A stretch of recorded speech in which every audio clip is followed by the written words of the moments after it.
kazi yake ni kuiba, kuharibu na kuchinja.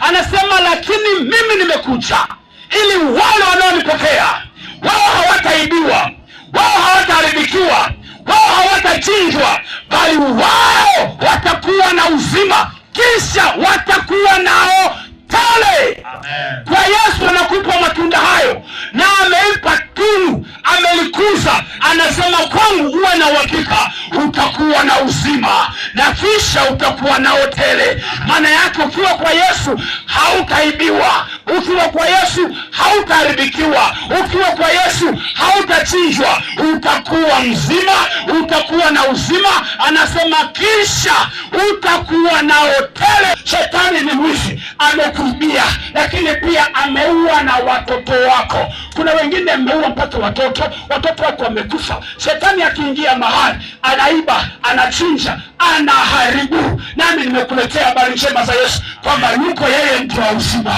yuko yeye mleta habari njema, yuko yeye mleta habari njema, yuko yeye mtengenezaji, yuko anayefanya kitu upya, yuko anayefinyanga upya, yuko mfinyanzi. Hata kama watu wamekatia tamaa, lakini Yesu amebaki, anayesema mwanangu, njoni ya leo, bring your life to me. Lete maisha yako kwangu, lete maisha yangu kwangu. Hayo maisha yako yameoza, hayo maisha yako yameharibika, Yesu ana uwezo wa kuyatengeneza, kuyafanya upya tena. Yakatengenezwa, yakafanya upya, ukawa bora na ukawa na afya na uzima tele. Umpe tu Yesu nafasi kwa jioni hii ya leo.